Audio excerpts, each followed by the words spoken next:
find in the mountaintop. Oh, our love it soars wider than expanding space. There's no limits no more. It goes deeper than the ocean floor. But also, and I like that you said that, because now people that are not raised Christian, they still have some of those practices. Exactly. That, like, if you are in a relationship with someone that was not raised like you, and they're like, oh, but it's your time of the month, and you're like, but baby, no. Put a towel down. They don't understand. That's really a thing, and I know. You're like, how do you know? But I'm just saying. You know what I mean? It's real life, and as Christians, we don't talk about this kind of stuff, but when he says to not be unequally yoked, it's for something just as simple as this. And let's go a little bit more Adventist. Don't eat that food. The reason he had to tell them to not do that, because they have been doing that for so long. Yes, right. So when he starts off, first commandment, thou shalt have no other gods before me. And that was practical. They had multiple gods in. Let's get this started. Welcome to episode 3 of Christ in Culture. As you may have been able to hear from that intro, we're going to be talking about the 10 Commandments, which is why we came up with the title that you'll see when it's ready. I won't announce it. But as always, I'm Oscar. To my left, I have Alvona. To my right, Nicole. And to her right, Jelani. And we got our couch guy, Rashad. Yes, sir. And I'm in the building. Yeah, we good. Just in case you don't know, we're this episode we're gonna be talking about the 10 Commandments and just some little background on how we as Christians view the 10 Commandments. Some a little bit different than others. Please be aware the things that we say here, it's not law. If you want, it's just thought-provoking conversation so that you can go read your own Bible. If you disagree or if it provokes thought, please just research it. This is not the end-all be-all. So with that being said, you guys can go. Okay, back to the very first.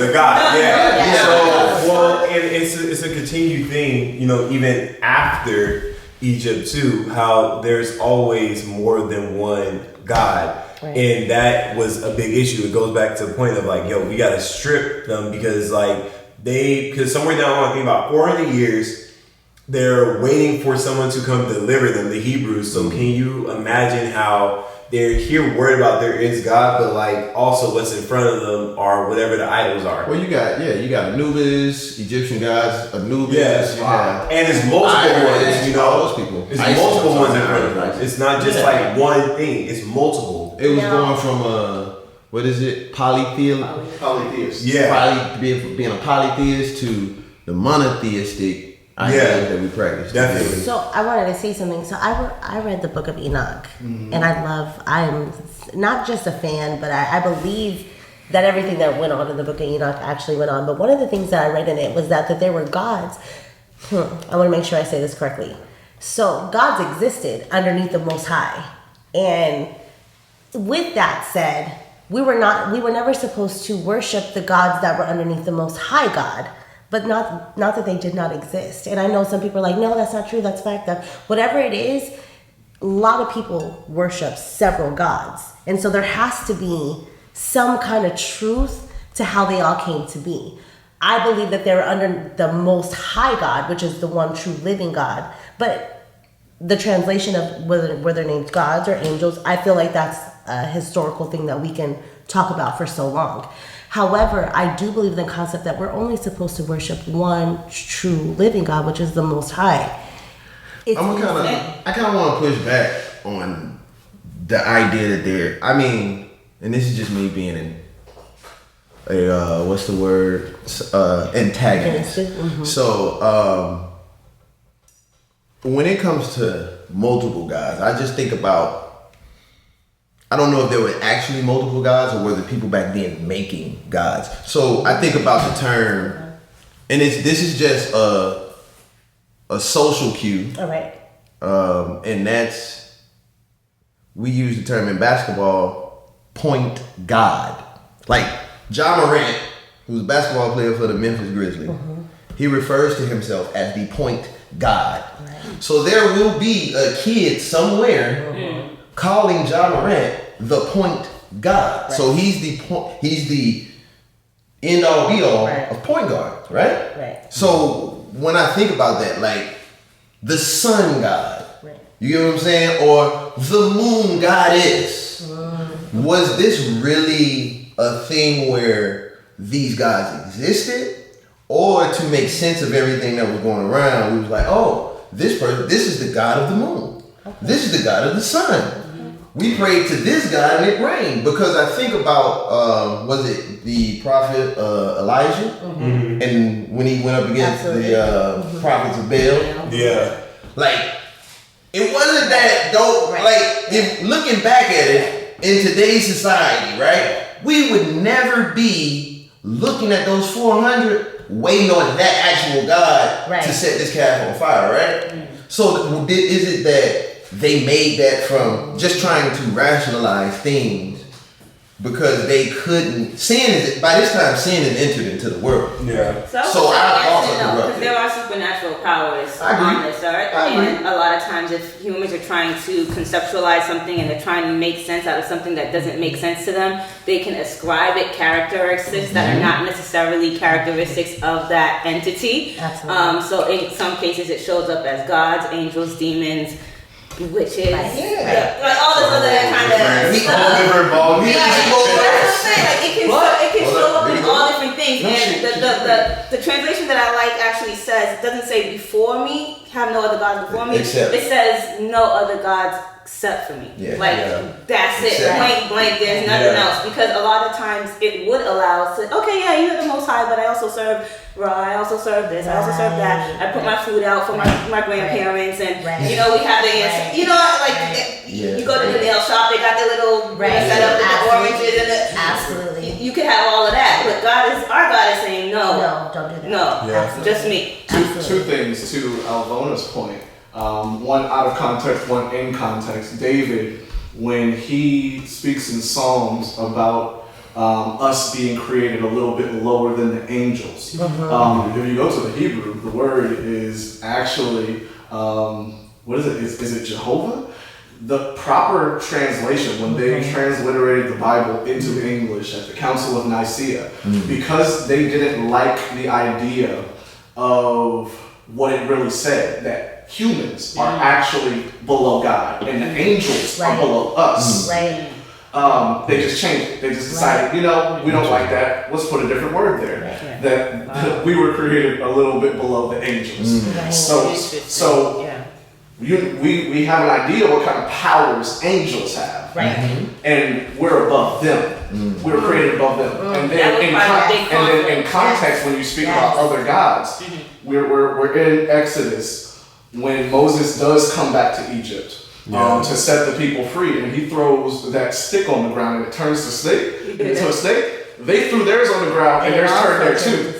They were pulling power from somewhere because they did it. Even though their snakes got eaten, there's other power. Is it safe then, as Christians, right, to then say we must be mindful for who we pull our power from, who we worship as the God, the only God, the one and true living God?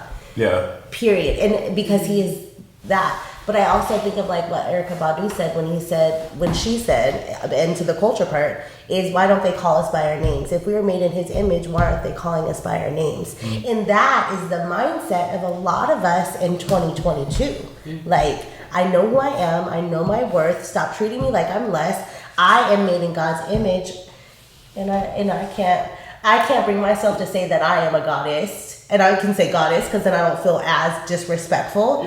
And then why don't I feel as disrespectful if I can call myself a goddess but you won't be able to call yourself a god? We know that we're not God. And that goes to my whole argument. Like, I get it from a person that like was born and raised in the church. And I'm like, God is the one, only the true living God. And I don't necessarily have to call myself a goddess. I know exactly who I am. But for other people out there that may be struggling with the concept of self and identity and who God is to them and what kind of power and authority they get through the Most High. it's not confusing, but it is a thing. And it's a thing that I see all over social media. It's almost as if people are in conflict. Yeah, it's like the concept of demigods. Absolutely. And a lot of times that argument comes from saying, oh, God is within me. Right. So therefore I must be God. Right. And then I can go ahead and call myself king, Yes. queen, God, Yes. goddess. And Yes. it's a whole movement, it's a concept. It but, is. you know, people have their, people gonna have their beliefs. You gotta be careful with that. With that, like, you understand like who you are as God's child and stuff, but I think to a certain extent, I'm thinking of myself, like I couldn't go around calling myself a God and like stuff like that. And people, I think you open that avenue of being so big-headed, thinking that you are more than God. And I think, you know, yes, we should have that pride because we are God's child, but we also have to be mindful and be humble in of where we are in this, where we are in life. God and then us, and so I think, you know, even for those people, it's like one of those things you gotta be careful, because when you open up that door, you start doing it like that, it's so easy to get big headed. I think that's anything from leadership position. I mean, I think it's anything as being a leader. It's the same concept. Like, yeah, you are worthy. This is your value, and yeah, you might be the leader. You might be whatever the case is, but you also gotta be still getting to that place of being humble. Because it could, you know, you could end up believing like, yeah, I am God, like I am the man. Well, when I think about it, right? So we call ourselves Christians. The word Christian means to be Christ-like. If you look back at Christ, so he was there during the creation of the world, right? Mm-hmm. So because of sin entering into this world, he came in human form. And that is the ideal person that we try to be like, right? And knowing that when Jesus walked this earth, we see the things he was able to do. He was literally able to take a full pot of water and turn it into wine, right? Mm-hmm. So, but he was also humble in his approach. Hey man, look, we recording, man. Turn that down. What is the dashes and hemoglobins is going on here? I said I thought Man, the disrespect. So to steer this towards the theme for today, is the law, is there any benefit in the law in 2022? I think we're gonna some of us are gonna disagree with this on this topic. For me, I think there is, because I don't look at the law as a judicial or punitive type of law. I look at it as a design concept type of law. So I see it as, you shall not have other gods except me, right? Mm-hmm. So with that, the moment I try to follow another god, it's not a punitive issue because it's designed. The moment I start thinking I'm following another god, other things will start happening. There will be a snowball or domino effect from that. And I think that is how I look at the commandments altogether. Like, even if we take what we hold near and dear, the remnant church holds near and dear, and that's the Sabbath. Keep the Sabbath. Remember the Sabbath and keep it holy, right? Mm-hmm. If the Sabbath is meant for rest, and we don't observe the proper Sabbath in the proper manner, then are we ever actually resting? Whew. Right? So our pastor preached months ago that Sabbath, the rest you get on Sabbath should be able to keep you throughout the week, right? Like, you should be able to maintain some rest from Sabbath to Sabbath, even though the Sabbath is made for rest. So I look at it as a new Adventist. I look heavily to sunset on Friday afternoon, because I know that is when God is literally plugging me up in the wall and recharging my battery, because now I done made it down to 10% by the time Thursday get here. I'm literally, something that popped on and said low power mode, yes or no. So that's what I look at the entire 10 Commandments as. Maybe not if I don't do this, this will happen. No, but if I continue to do this, life will be a tad bit easier versus if I don't, it's gonna be rough. Absolutely. Can I just also plug in your Rested Life series that is on TV? Please go watch it because it just brings a whole new perspective of what it means to honor the Sabbath and honor God. But with that said, I want to go back to you shall have no other gods before me. Or we do got other commandments. We still on this what was the other word? Except. And I know we have other commandments. I really feel like it should be a whole series, but that's just my personal. Because when we think of the commandments, we think we have to know what it is that we believe in. We have to know why we're doing the things that we do. And I know for me growing up Adventist, it just was until it wasn't.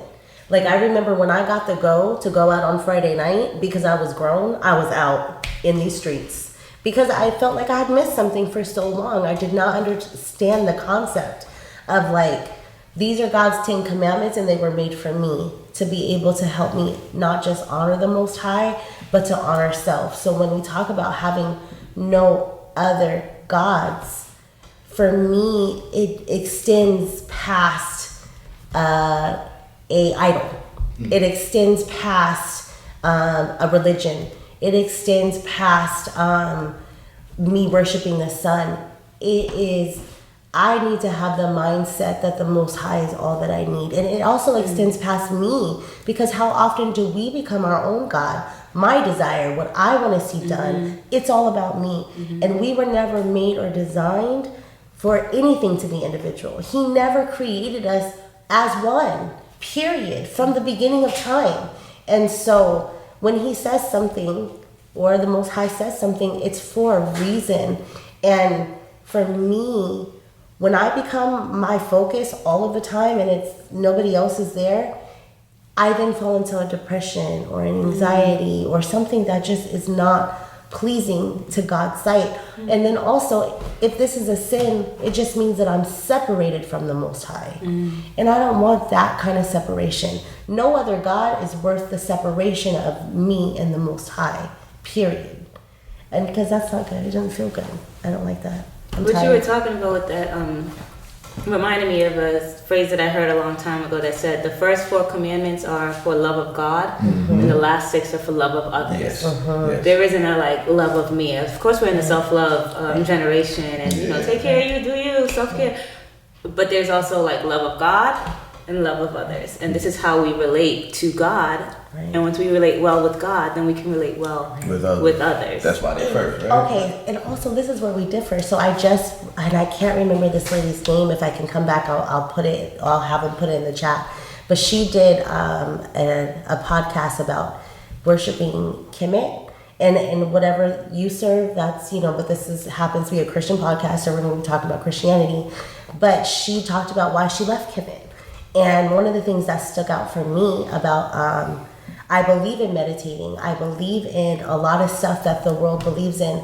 But she had said something about meditation that I was like, oh.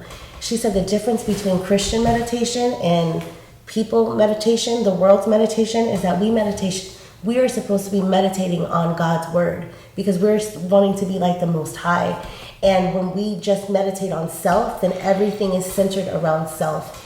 And that kind of stuck out to me a little bit. And I'm still trying to process that because I do believe in sitting still and like no music, maybe sometimes music, but let me hop in on that just because I was big into meditation and trying to open up chakras and do all that stuff. So what I did realize, so as Christians, it's 2 things. Like in the Bible, it says you have to pray and meditate, right?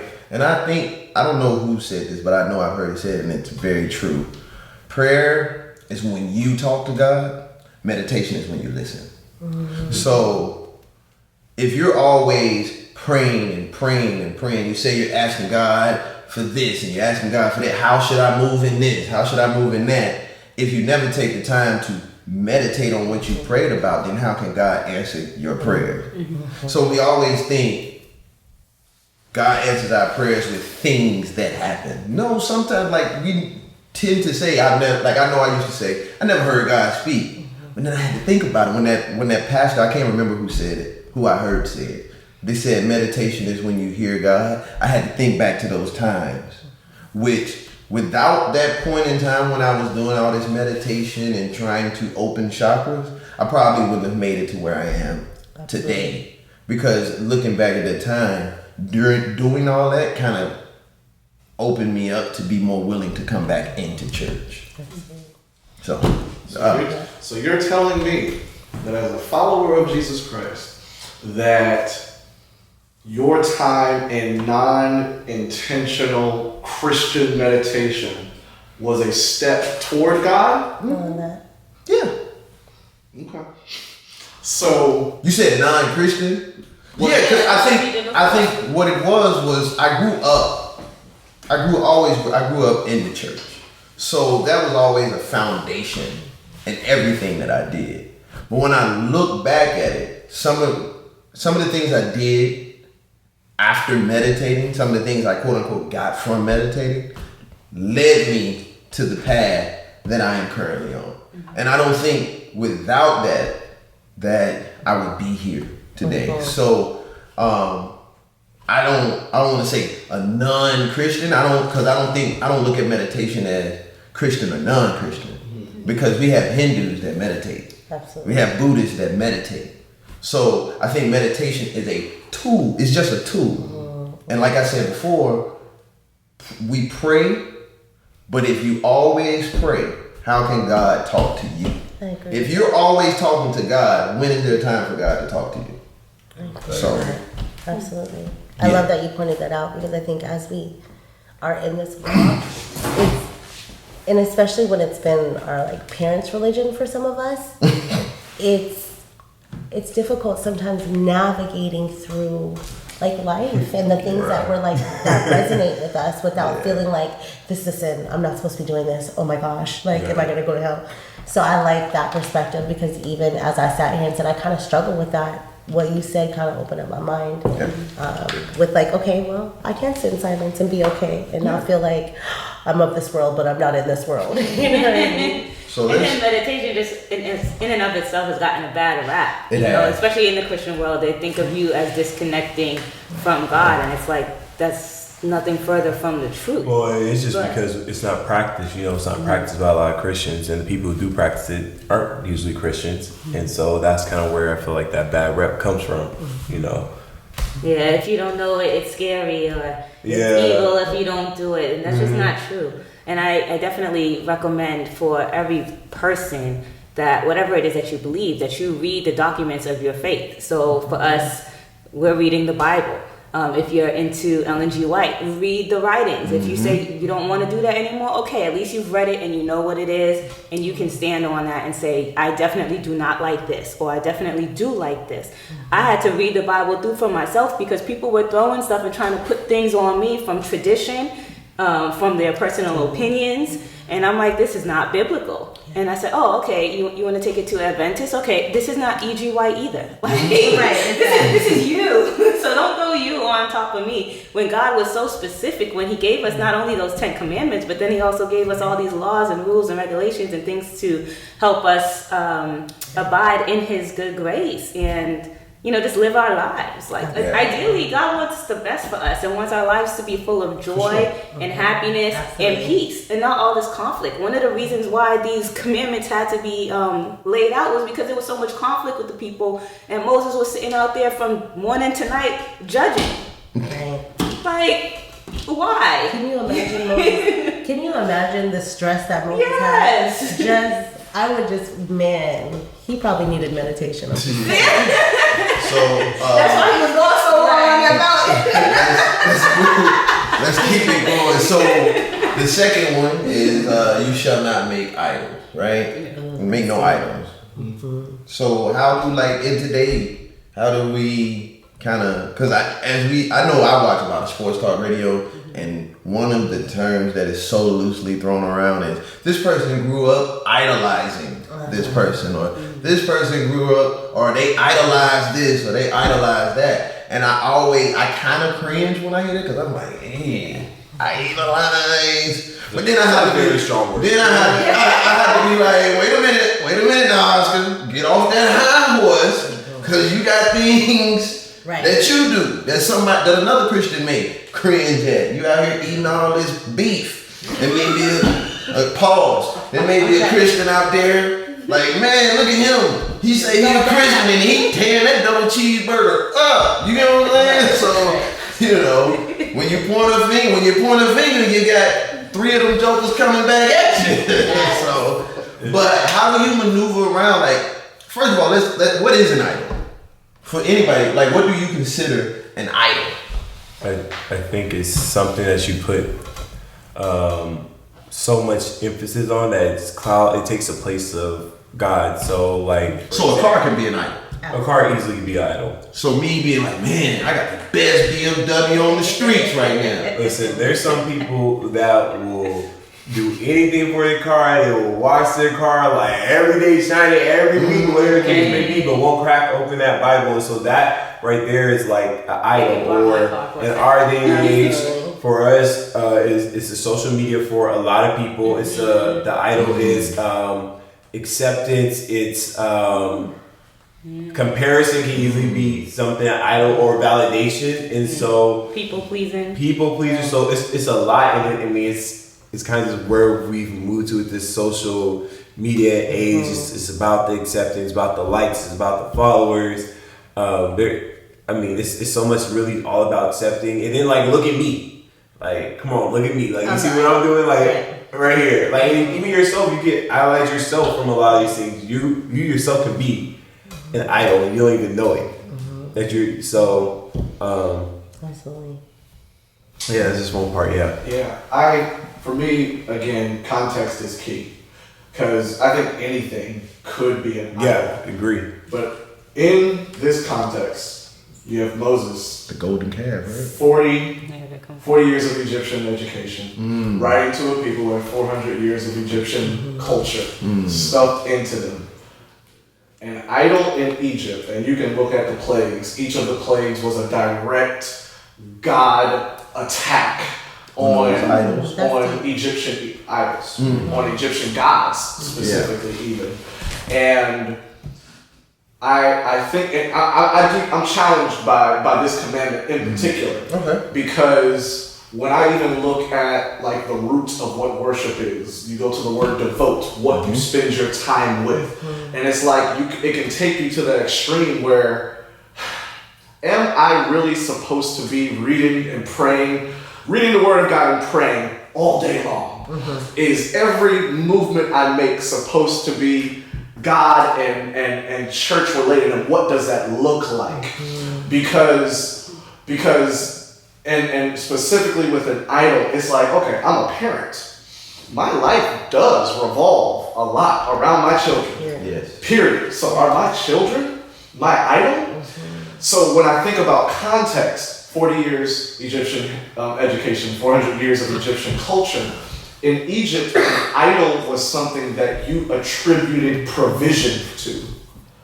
They worshipped the Nile because the Nile was a constant source of water to make sure that they would have food. They worshipped frogs because frogs were indicative of being able to reproduce and have mass numbers so that you would have military power. And I'm like, maybe an idol, this is just me. Is there something in my life that I am giving credit to for why I am what I am and why I have what I have?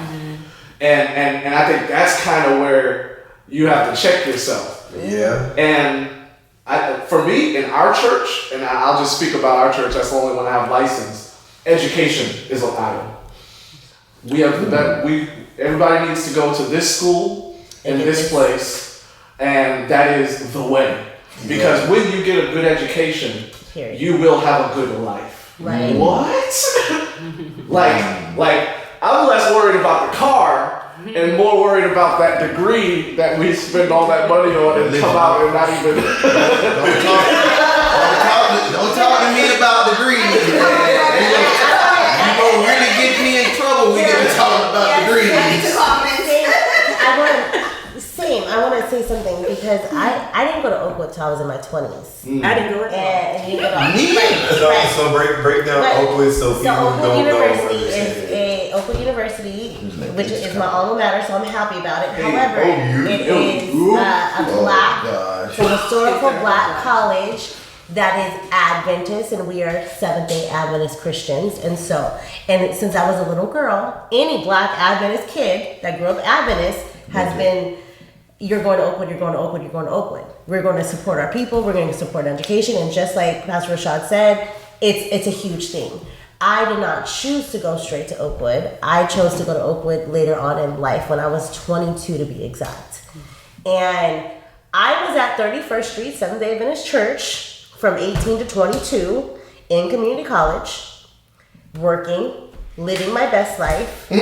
And I love my church family, so this is not shade to my church at all, because when you don't know better, you don't do better, but now you know better, and I know that we're doing better. But back then, I'm way older now, they were not doing better. I didn't get treated like anything. I didn't get invited to Sabbath dinner. I got no support. Community college costs money. I'm just saying, living on my own costs money, just like going over to Oakwood. But when I decided to go to Oakwood University, it was as if I became everybody's golden child. And it was so hurtful. I was happy about it, because please give me the money. Please give me the support. I'm going to need it. But it did not. I spent 4 years in community college, struggling in community college, when if I had had a little bit of support, which is not owed to me at all. Let me just make sure I say that. It was never owed to me. But it goes to the point of education being a God within our churches. And the right kind of education. Because I got my associate's degree, I'm just saying, and I'm very proud of it. But it just was... I can't speak because I didn't grow up Adventist. I didn't even know Oakwood existed until 2008, and I'm from Alabama. I didn't know Oakwood. I did not know Oakwood existed until Oakwood came down to Selma, Alabama, to play Concordia College and Selma University in basketball and baseball. I thought, I'm gonna tell you how ignorant to Oakwood I was. I thought we were playing Oak Hill, the preparatory school that Carmelo Anthony went to. Disrespectful. That is how much I did not know about Oakwood. Like, it's bad. And I used to be in Huntsville because I had classmates that went to Alabama A&M and University of Alabama Huntsville, but I never paid attention. So I would be interested in hearing from both of you. Both of you did not go there. From the outside looking in, how do you see the way we see Oakwood? What does it look like to you guys? Oakwood, I'm gonna tell you right now, Oakwood to me is Alabama A&M, Alabama State.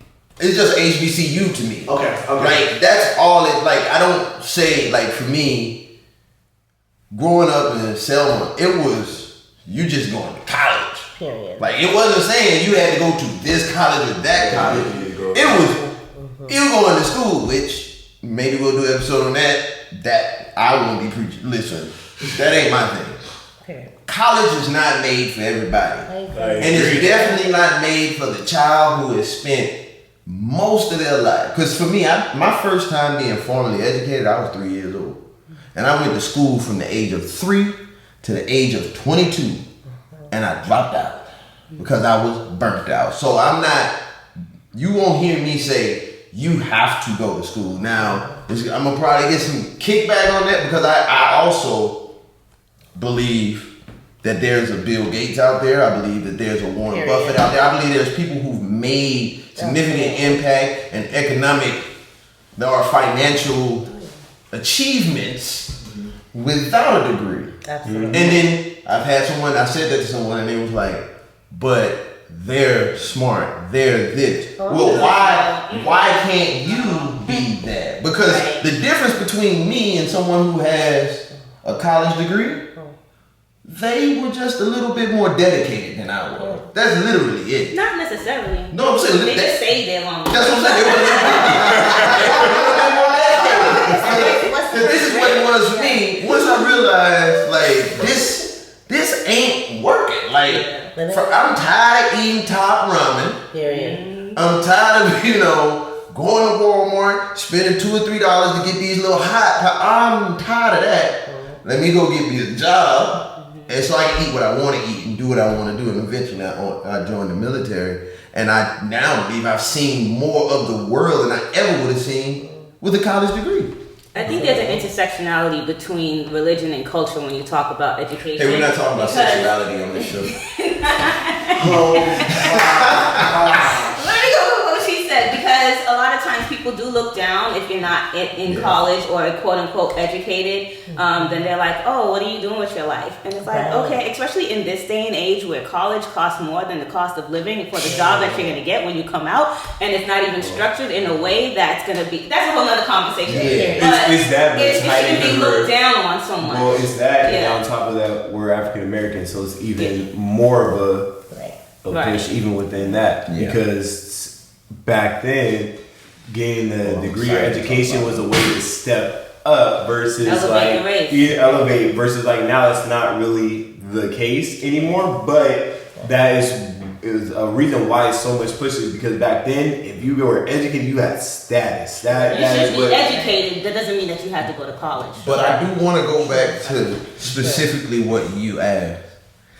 Adventists have a whole book from the prophet called education. Yeah. And so when it comes to idolizing, education, most people, maybe some people don't in the faith don't idolize education, but it is a thing in our culture. It is a thing. You guys have a whole boarding school. Oh, a boarding. A whole boarding school. And we've had a So when this started, and I was like, oh, I have my hand up, because for me, that kind of judgment started in elementary school. Yeah. I am Boston Public Schools educated, all right? Public school educated, and I'm smart. I can say that. I have no problem with that, right? But growing up, it was like, especially I grew up with a single mother, and they wanted her to pay. She tried. She did apply for the thing, and they were like, oh, you can do your financial aid, but it's going to be this much money. And the church were like, oh, well, we're only going to help with this much. And she was just like, you know what? We'll go to pub. We're not going to do that, because public school is free, and my girl is smart. She's going to read on her own. She's going to do all of this other stuff. But from the church community, it was just like, why do you want to sacrifice your it was just like a taboo. And every time they did programs and stuff, it was always, oh, well, we're just taking people from XYZ Academy, or we're doing the program and we're gonna. And it's just like, as a child, I'm like, but this person's getting C's in their school and I'm not. But you're esteeming them above me and above my public school education. That's not it. That's what I'm trying to. Here's what I want to do though.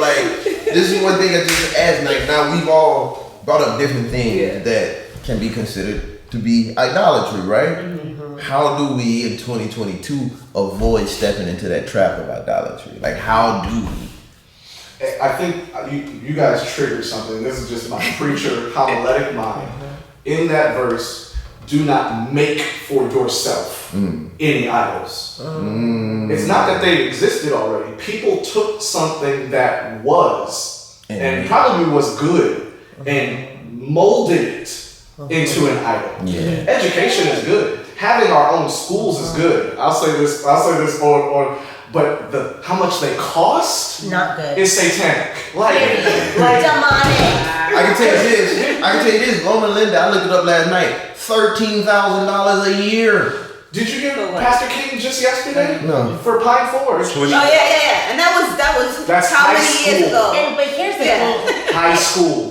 Here's the thing. But it's me. I want to make this clear as an educator. I'll let my taxes take care of this education. As an educator that has worked in education and now as somebody that works in mental health, it costs to pay people to do this stuff. Mm-hmm. And I'm not defending them at all. But what I do know, and I'm not going to call out any kind of conference, what I do know is that there is money allotted for people that can come. Your mom should have never been able, should have been able to go to the academy, period. And somebody should have paid for it. I just want to step in. Sorry. Because we talking about church. I'm gonna bring it back. I got you. We not in a game of taboo right here. Church is taboo. I got you. I'm gonna bring it back. Commandment 3. So with the whole idol thing, right? So I think it goes back to your intentionality. It goes back to what we talked about with your prayer, and then talking about the sense of meditating, letting God talk to you, right? Yeah. Because if you're putting something above God, best believe He's gonna let you know. Yeah. Now, in what form is He gonna be? Is He gonna speak to you, or He's gonna send somebody to check you? That's what you gotta realize. But He will let you know. But it's about, are we going to allow God the space to be able to check us? And that is the bottom line of idolatry. I agree with you. And or are you going to recognize when God has checked you? Because I remember. But that's a pride thing, though, right? Because when God sends somebody to check you, are you willing to say this is? But that's when you have to be like, you know what? Yeah. Right. I just want to point out the fact that, like we were talking about earlier, this was only 3 months from the time they left Egypt to the time that the 10 Commandments. So in 90 days. They did all this. They forgot that God was the one who sent all those plagues, who helped them cross the Red Sea, who drowned Pharaoh in the chariot, who gave them cloud by day, fire by night. Like literally, he's been doing this stuff all 3 months, only 3 months. And within that time frame, Moses disappears for a couple of days, and they're like, "Hey, Aaron, we need something to worship." And he's like, "Oh, I just threw some gold into the fire and it came out." And it's like, "Wait a minute, what?" And he's like, and he presented it and said, "This is your God who brought you out of Egypt." I'm like, "Wait a minute, Aaron." Well, and this is the problem though with, as human beings, that is one of our downfalls, right? Yeah. So I was talking to Rashad about this. So the book I'm reading is called Prayer Circle, and one thing it says that we often remember the things we should forget and forget the things we should remember. And that is so true. That is our downfall, because had the Egyptians remembered where God had brought them from, a lot of this stuff would have happened. They would have been in the wilderness for 40 years? Right? Wait, Yes. 40 years walking around in the wilderness for 40 years before you got to the promised land. And like, this is kind of like one of those things where it's like, you gotta keep opening yourself up to God so you can check yourself, so you're not walking in the wilderness for 40 years or whatever the case journey you're supposed to be on. Well, here's the thing. Hold on. We gotta keep, I know. because we got 10. We go. This is already gonna be 2 parts. Okay. Clearly, it's gonna need to be 3. We can't make it 3. We can't make it 3. Okay, Get it out. Patience, so that's Okay. okay. Get it out. Just real quick, it reminds me they were given freedom. We are also given freedom. We need to make sure that when we are free, we are not just remembering, but there is a like, if Yahweh is our best friend, we're never gonna forsake Him. Period. And maybe God wasn't their best friend. You know, maybe they didn't know that part because they had been slaves for so long. Here's the thing about being free, though. Free also, it means you have the freedom to choose. Yeah. You can either choose to follow what you know to be right, or you can choose to be like, you know what, it seems a little bit more fun. And Caleb did that. Exactly. And what you said, man, you said if they were friends. Because what the friend of God, that's who Moses is, what the friend of God did is when he came down, not only did he break the 10 Commandments, he melted the golden calf and made them drink it. and that seems extreme, but I think that a contemporary response to the second commandment is we have a responbility to break down those idols. Yeah. Like if Smash we it, remove it, and you were a prayer meeting. Come on now, prayer meeting. Literally, we have a responsibility we don't need to treat people who don't go to Oakwood and Pine Forest that way. We have to shift the culture. Yeah. We have to shift the culture. So that's No. I was just trying to remember. I was just reading. There was a king that did that. Like they found a scroll and they read it and they realized that they were doing stuff wrong. And this king went through and just started, get this out of here, tearing stuff down. And I feel like for me, as a new Adventist, not just a new Adventist, but not a new Christian, with a newfound fervor to work and live for God, there's certain things in my life that I see from friends and associates that I realize if I still want this person to be, I gotta be. I used to be, okay, I want this person to be comfortable around me so they can see but I feel like if I do that, then I'm not allowing God to really show through me. So now I'm not allowing that light that God has given me to be dimmed for anyone else's comfort. Now, if you're uncomfortable around me, I'm gonna continue to come around you until you get comfortable, because my favorite saying is success lies right outside most people's comfort zone. And if you're uncomfortable around me because I'm always talking about church or I'm talking about God this, God that, then hey, you'll get comfortable. Absolutely. You will get comfortable. But hey, let's move to commandment number 3. Number 3. And I guess we'll close it with, you shall not take the Lord's name in vain. Now this one for me, is different, and I'm gonna get a lot of heat for this because what is the Lord's name? Exactly. Yeah. You have to start. What is the Lord's name? Because we say Jesus, right? Yes. But let me make sure, I don't want to lie to y'all. But somebody, go ahead, pick it up for me, because I just want to make sure. I think the letter J. Is I am. Ooh. Period. Yeah. That's the one he gave us. I read somewhere. That's what he said to call. Okay. I read somewhere once, and it resonated with me that Yahweh is actually a breath. It's not even a word. It's just a. Yeah. Oh, here we go. I love it Jesus. so much. Our favorite word for Christians is Jesus. Can we all agree here that Jesus existed before 1524? No, we cannot. That he existed before 1524. What that name? Yeah. The letter J, 1524. Which also brings in Jehovah. Now, I've had the opportunity to be given Hebrew Bibles, and the translation of some of this stuff is not with a J. It's with a Y. Yeah, it's usually Y. It's a Jehovah, Yisrael, things like that. So, and that's definitely, and if you want, And here's the funny thing: when you say I am, I'm gonna type it up. Okay. And I want you to see what it is. Interesting. I love to shout Jesus. It's the sweetest name I know. Let's see. The chorus is over there. Can you see that? I am that I am.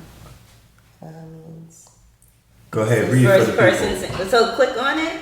Ahaya basically is the English translation from Hebrew to English of I am that I am. Translated into Hebrew is Ahaya. Ahaya. That's really pretty. So if we say we know when we tend to stub our toe or we're playing basketball and we miss a shot, we quickly throw out the word GD, right? We quickly say, some of us say, GD, man. Gosh dang, to be politically I'm a good correct, Christian. right? I don't do those things. Right? So, are we, when people say that, are they taking that name in vain? And for me, when I get to thinking critically like this, I kind of start wondering, well, why was this name changed? Because we know the adversary is a sneaky something, right? The best way to get someone to believe a lie is to add truth in it. So, because the Bible says those who are called by my name. If I want you to think that you're being called by the name, what would I do? If I want you to think that you're calling the right name, but you're calling the wrong one, I simply change a letter or I throw something in here, because we often don't want to say or feel like my parents were wrong by saying this or this, because I don't know how long people have been saying Jesus. I know ever since I was a kid. I know when I had surgery on my leg and they found out it was infected, the first thing I said when the lady touched it was Jesus Christ, right? But was that out of really knowing the Most High? Or was that out of tradition or learned behavior? So when it says don't take the Lord's name in vain, what is the Lord's name? And how can you avoid taking that name in vain? When I really think about it, I think it's beyond saying it in vain. It's an action. It's an action, not necessarily. Because God is love, right? Well, because God is. Yeah. And so if I'm in a situation where I'm like, this is all me, I did all this. This is me taking the Lord's name in vain. Yeah. Like, period. Or if I'm attributing somebody else for something that the Most High has done, I'm taking the Lord's name in vain. For me, it's an action. Because I know growing up, I don't use the word Jesus. Like, I won't be like, Jesus, and I hit my toe. Because I always felt like that's what the scripture said. And when I really thought about it, I was like, that doesn't seem like that big of a deal. Like, especially if that ain't his real name. To me, taking right. Oh, go ahead. No, that's. No, I was gonna say taking the name of the Lord in vain to me is more like when we put and push doctrine over everything, and we do all of these things in the name of God, or in the name of religion, in the name of this is holy and this is what I've been given by God and this is what I believe should be true, and now everyone should conform to that belief. What about? And our church does that a lot. Come on now. That's taking the name of the People Lord. come to you and be like, God told me to tell you. It's that. Hey, Johnny, I know you pray and you meditate, but God told me to tell you. Like, But there is some of that too. I lean so heavy towards what you're saying. Yeah. Because, again, Moses, who had 40 years of Egyptian education, and 400 years, is speaking to people who have 400 years of Egyptian culture in them. He's trying to get this out of them. And all the Egyptian gods have very specific, pronounceable names. And he's like, okay, that's their culture. But in my culture, names follow you for generations. Yeah. So I'm going to give you my name. When Moses asked God what my name is, Ahad, it's really just breath. That is true. It's Hebrew. It's breathing. How you breathe changes how things are. Yeah. So the name he gave him wasn't necessarily the most pronounceable, but it was the breath you breathe. So when you take my name in vain, it's when the breath you breathe, the life you have, goes against me. Like that. Like I think you really hit the nail on the head. So case in point, I preached a little while ago. Samson is literally ordained by God to set people free.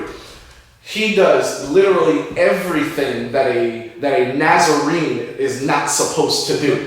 He's not supposed to touch dead carcasses. He drinks honey from a lion. He's not supposed to dabble in foreign women, but that's all he wants. He has a type. Literally, it pleased him well. Like literally everything he wasn't supposed to do, he did. And while he did it, God was with him. Every time he needed strength, God would show up. But his strength was not taken away until he testified to Delilah that my strength is in the fact that I've never cut my hair. Every time. Took that power. He was like, you can sleep with me. He was like, yo, I got grace for you sleeping with women. I got grace for you touching dead carcasses. But when it comes time for you to testify as to where your strength is, to my magnificence, you say no. It came from your head. It came from me being obedient. That's using that. And think about that. Think about that. The reason that I'm blessed is because I've been obedient. The reason I am blessed is because I keep the Sabbath. That's taking the Lord's name in vain. The reason I'm blessed is because I return a faithful tithe and offering. Like my bank account is good because I've given the church all. What? I always give God what He is due. So it's that one is so real to me. Yeah. Absolutely. Wow. That's real. Wow. Absolutely. Man.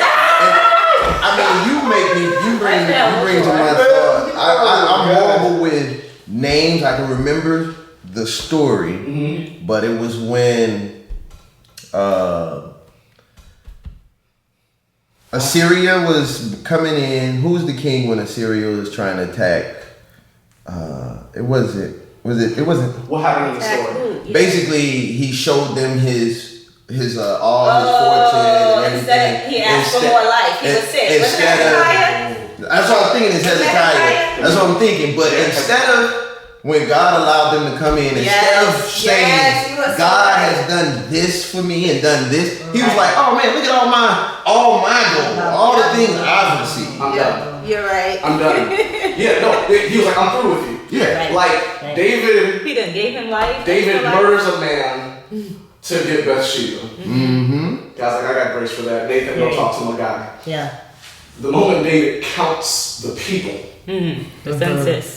he did a census. God said, don't do that. Because what you're doing is you're trying to calculate what's going to protect you. And he was like, well, I guess this temple can't be built by you because not only did you kill too many people, but you attribute your safety to the numbers. It goes back to trust, which goes back to relationship Yeah. every single time.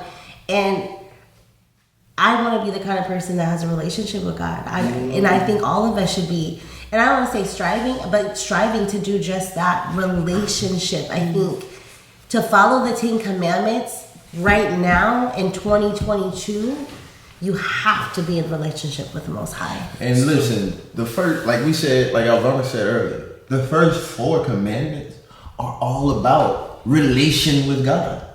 Relation with God. Relation with God. Well, even with that, so yesterday, I was shout out to Pastor Lisa. I was listening to her. Yesterday being Sabbath. Yes. She said that God is all about adding and multiplying in your life. He's not about subtracting. So if it's something where he's subtracting, that is not of God. And it points to the commandments. These things are here to add to our lives and to multiply it for our life. And it's so simple. Like, it's the relationship with God, and it's for others. We're really on this earth to be able to serve others, to be a blessing to others. Pastor talked about like 3 weeks ago about Elijah passing his cloak, the baton to Elisha. Give me a double portion. You know, and how much of a difference that made for Elisha's ministry. But then he talked about the end part of it. What happened? Elisha didn't do the same thing as Elijah did and left.